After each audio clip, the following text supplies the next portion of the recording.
हमारा देवर आसिफ गुस्ल खाने में नहा रहा था। गलती से मैं अंदर चली गई। इसे इस हालत में देखकर मेरी नज़रें इस पर से हिट ही नहीं रही थी। मैंने जल्दी से काम के बहाने अपने खावंद को बाहर भेज दिया। अब मुझसे बिल्कुल भी नहीं रहा जा रहा था। मैं जैसे ही गुस्ल खाने में वापस आई, अल्लाह, इसने तो सीधा। मेरा नाम आयशा है और मैं 30 साल की हूँ।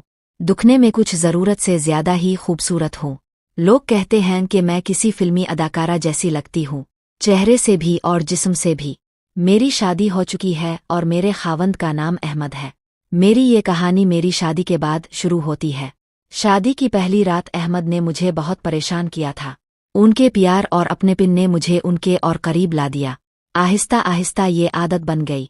अब तो ऐसा हो गया था कि मेरे खावंद मुझे रोज़ रोज़ प्यार करते थे और इससे मेरी ख्वाहिश और बढ़ती जा रही थी। हमारे घर में अहमद के अलावा उनकी उम्मी अबू और उनका छोटा भाई आसिफ रहता है। आसिफ तकरीबन 25 साल का था और घर के कामों में हाथ बटाता था। अहमद एक प्राइवेट कंपनी में अच्छे ओहदे पर काम करते हैं। कहानी वहाँ से शुरू होती है जब मेरे खावंद को कंपनी की तरफ से लंदन जाना पड़ा। ये वक्त पूरे 8 महीने का था। उनके जाने की खबर सुनकर मैं बहुत उदास हो गई। जिस रात वो जाने वाले थे, मैंने उनसे अपनी परेशानी जाहिर की। अहमद, तुम 8 महीने के लिए जा रहे हो। अब तुम्हारे बगैर मुझे नींद कैसे आएगी? अहमद ने मुझे खुद से किस कर भर लिया और बोला, मेरी आयशा, मेरा जाना जरूरी है। मैं खुद भी उदास हूँ। मैं तुम्हें छोड़कर नहीं जाना चाहता, मगर क्या करूं? नौकरी है, काम तो करना ही है। अहमद की बात सुनकर मैं खामोश हो गई। इस रात अहमद ने मुझे सुबह 8 बजे तक नहीं छोड़ा। बहुत परेशान कर दिया था। अहमद के जाने के बाद मैं उदास रहने लगी और एक बेचैनी सी मुझे अपने बदन में महसूस होती थी। मैं रातों को तड़पती रहती थी। ये अहमद के चले जाने के बाद की तीसरी रात थी। मुझे अहमद की बहुत याद आ रही थी।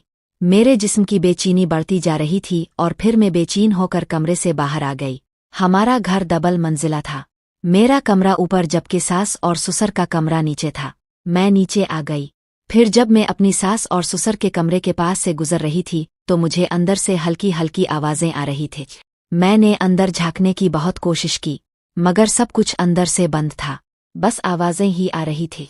मुझे मालूम था कि अंदर क्या चल रहा है। मुझे बहुत देखने का दिल कर रहा था, ना जाने क्यों। पर मैं स्टोर रूम से एक स्टूल लाकर ऊपर वाली छोटी खिड़की से देखने के बारे में सोच रही थी, पर शायद इससे काम ना बनने वाला था। मैं वहीं से कम 10 मिनट तक उनकी आवाजें सुनती रही।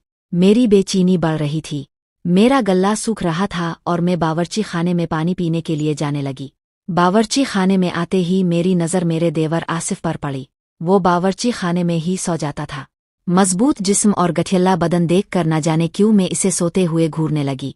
मैंने पहले कभी आसिफ को इस नज़र से नहीं देखा था।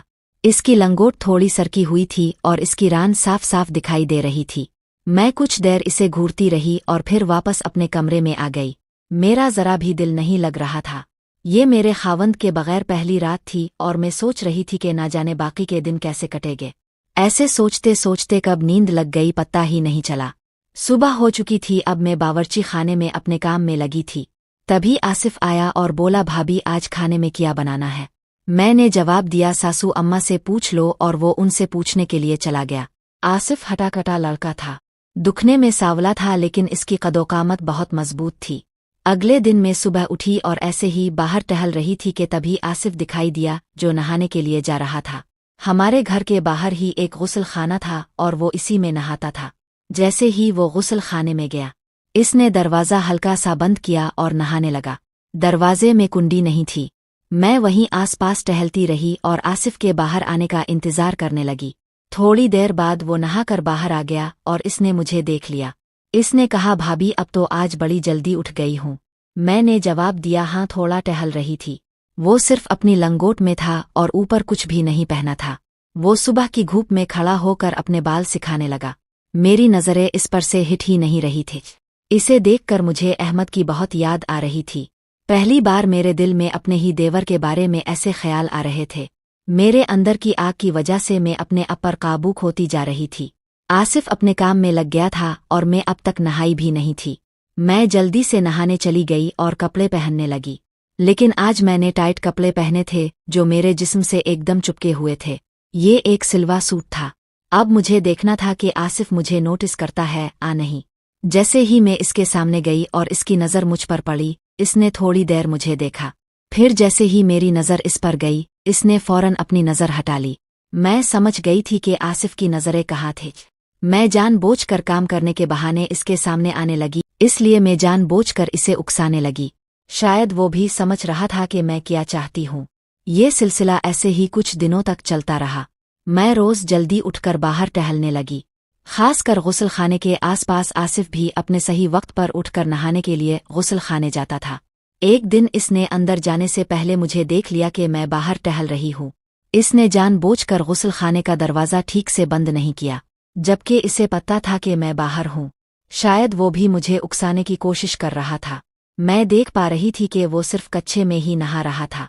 इसका आधा जिस्म मुझे साफ दिखाई दे रहा था। जैसे ही इसने देखा कि मैं इसे देख रही हूँ, इसने जल्दी से दरवाज़ा बंद कर लिया। ऐसा जिताया जैसे इसे मालूम ही नहीं था कि मैं इसे देख रही हूँ। मैंने सोच लिया था कि आसिफ को कैसे सीधा करना है। शायद वो डर रहा था। मेरे दिमाग में एक आइडिया आया कि क्यों ना मैं इसके गुस्ल खाने का पानी बंद कर दूँ। रात होते ही मैं छत पर गई और इसके गुस्ल खाने के नल को घुमाकर बंद कर दिया।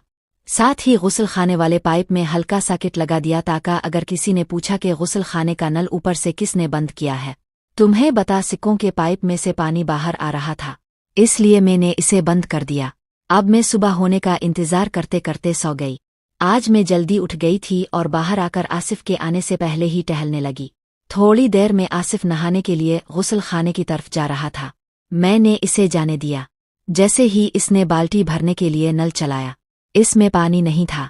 फिर वो बाहर आ गया और मुझसे पूछने लगा, भाभी टंकी में तो मैंने रात में ही पानी चढ़ाया था, फिर इतनी जल्दी कैसे खाली हो गई?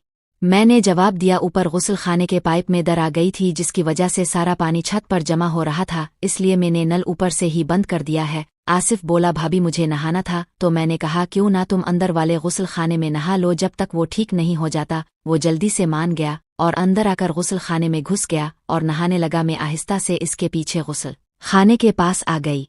देखा तो वो बगैर दरवाज़ा बंद किए ही नहा रहा था। शायद से आदत थी कि इसके गुस्ल खाने में कुंडी नहीं थी, इसलिए इसने कुंडी लगाना भूल गया होगा। थोड़ी देर बाद अंदर से पानी की आवाज़ आना बंद हो चुकी थी, पर वो बाहर नहीं आया। मैं सोच रही थी कि आखिर अंदर क्या कर रहा है। अब तकरीबन 10 मिनट हो चुके थे और मैं मन ही मन सोच रही थी वो क्या कर रहा होगा। मैंने जानबूझकर अपने अंदर वाले छोटे कपड़े गुस्ल खाने में रख दिए थे ताकि इसकी नज़र उन पर पड़े और इसके दिल में मेरे बारे में वो करने के ख्याल आए जो मैं इसके साथ करना चाहती थी। अब मैं बाथरूम के दरवाजे के पास खड़ी होकर अंदर झांकने की कोशिश कर रही थी। तभी मुझे अंदर से हल्की सी आवाज़ सुनाई दी। ओ भाभी, मैं समझ गई थी कि आसिफ मेरा नाम लेकर अंदर क्या कर रहा है। मेरा दिल कर रहा था कि जल्दी से दरवाज़ा खोलकर अंदर चली जाऊं और वो सब देख लूं जिसे देखने के लिए मैं इतनी दिनों से तड़प रही थी। इसी वक्त इसने दरवाज़ा खोल दिया और अपनी लंगोट में बाहर आ गया। जैसे ही इसने मुझे देखा वो घबरा कर बोला, वो भाभी अब कब आए?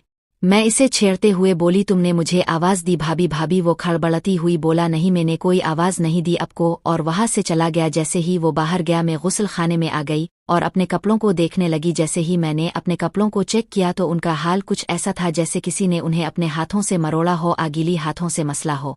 मैं मन ही मन बहुत खुश हो गई। अब मुझे किसी बात का डर नहीं था। इतने में मेरे खावंद अहमद का फ़ोन आ गया।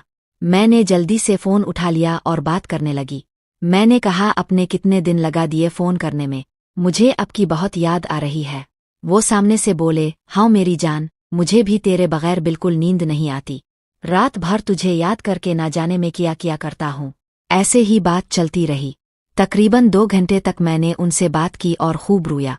मैंने उन्हें बताया, मुझे बिल्कुल अच्छा नहीं लगता आपके बगैर, आप जल्दी आ जाओ ना मेरी जान, मैं दिन रात आपके लिए तड़पती हूँ। वो बोले, जान मेरा भी तो दिल करता है कि सब कुछ छोड़कर तेरे पास आ जाओ, पर क्या करूं, बस मुझे नौकरी से निकाल देगा। उन्होंने आगे कहा, जान मैं तज रात में फ़ोन करूंगा, अभी मुझे जाना पड़ेगा। सब लोग मेरा इंतज़ार कर रहे होंगे और फ़ोन किट कर दिया। सच में मेरे खावंद मुझसे बहुत ज़्यादा प्यार करते हैं और मैं भी उनसे इतना ही प्यार करती हूँ, लेकिन क्या करूं, मैं भी तो एक औरत हूँ, वो भी जवान औरत। मैं कैसे 8 महीने तक अपने आप पर काबू करूंगी? मैं जानती थी कि मैं जो कुछ भी करने के बारे में सोच रही हूँ वो आसिफ के साथ गलत है। अगर मेरे खावंद को ये सब पता चल गया तो उनका मेरे ऊपर का एतमाद टूट जाएगा। ऐसा सोचते सोचते शाम हो गई। मैंने घर का सारा काम करके फ़ोन का इंतज़ार करना शुरू कर दिया। मैं सोच रही थी कि वो मुझे फ़ोन करेंगे। शाम ढलती जा रही थी लेकिन फ़ोन अभी तक नहीं आया। राह देखते देखते घर के सब लोग मेरे सास ससुर सो गए थे, लेकिन अहमद का फ़ोन अभी तक नहीं आया। मैं काफ़ी गुस्से में थी। आज मुझे अहमद के साथ वो वाली बातें करनी थी, लेकिन वो फ़ोन ही नहीं कर रहे थे। अब मेरे सब्र का बंध टूट चुका था। मैं वो करने जा रही थी जो मुझे इतनी दिनों से करना था। मैं बावर्ची खाने की तरफ जाने लगी। जैसे ही बावर्ची खाने के दरवाजे पर पहुंची, मैंने देखा कि आसिफ अपने हाथ से पकड़कर मेरा नाम ले लेकर जो हरकतें कर रहा था, इसे देखकर मैं अपने आप को रोक नहीं पाई और मैंने अपनी सारी हदें पार करते हुए आसिफ के साथ जो कुछ किया और कब तक किया वो सब कुछ मैं आपको अगली कहानी में बताऊंगी। तो कहानी को लाइक ज़रूर करें ताकि जल्दी से जल्दी कहानी का अगला हिस्सा आपके लिए ला सकूं।